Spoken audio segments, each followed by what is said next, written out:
சங்கீதம் 49. கோராகின் புத்திரரிலுள்ள ராக தலைவனுக்கு ஒப்புவிக்கப்பட்ட சங்கீதம்.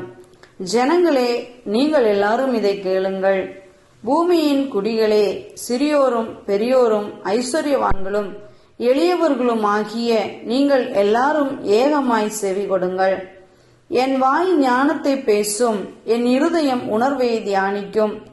என் செவியை உவமை மொழியைக்கு சாய்த்து என் மறைபொருளை சுரமண்டலத்தின் மேல் வெளிப்படுத்துவேன்.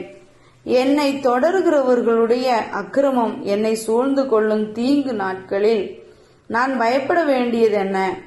தங்கள் செல்வத்தை நம்பி தங்கள் திரளான ஐஸ்வர்யத்தினால் பெருமை பாராட்டுகிற ஒருவனாவது தன் சகோதரன் அழிவை காணாமல் இனி என்றைக்கும் உயிரோடு இருக்கும்படி எவ்விதத்தினாலாவது அவனை மீட்டு கொள்ளவும் அவன் நிமித்தம் மீட்கும் பொருளை தேவனுக்கு கொடுக்கவும் கூடாதே.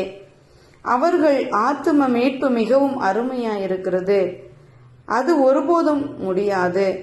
ஞானிகளும் மரித்து அஞ்ஞானிகளும் நிர்மூடரும் ஏகமாய் அழிந்து தங்கள் ஆஸ்தியை மற்றவர்களுக்கு வைத்து போகிறதை காண்கிறான். தங்கள் வீடுகள் நித்திய காலமாகவும் தங்கள் வாசஸ்தலங்கள் தலைமுறை தலைமுறையாகவும் இருக்கும் என்பது அவர்கள் உள்ளத்தின் அபிப்பிராயம். அவர்கள் தங்கள் நாமங்களை தங்கள் நிலங்களுக்கு தரிக்கிறார்கள். ஆகிலும் கனம் பொருந்தியவனாயிருக்கிற மனுஷன் நிலைத்திருக்கிறதில்லை.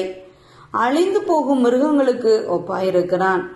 இதுதான் அவர்கள் வழி, இதுதான் அவர்கள் பைத்தியம்.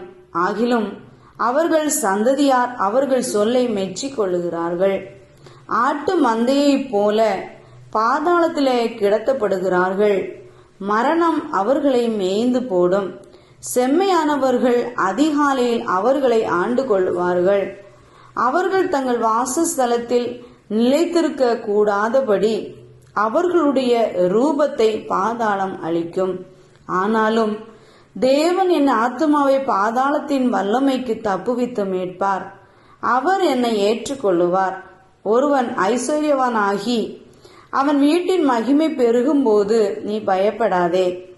அவன் மரிக்கும்போது ஒன்றும் கொண்டு போவதில்லை. அவன் மகிமை அவனை பின்பற்றி செல்வதும் இல்லை. அவன் உயிரோடு இருக்கையில் தன் ஆத்துமாவை வாழ்த்தினாலும் நீ உனக்கு நன்மையை நாடினாய் என்று மனுஷர் அவனை புகழ்ந்தாலும் அவன் என்றென்றைக்கும் வெளிச்சத்தை காணாத தன் பிதாக்களின் சந்ததியை சேருவான். கனம் பொருந்தினவனாயிருந்தும் அறிவில்லாத மனுஷன்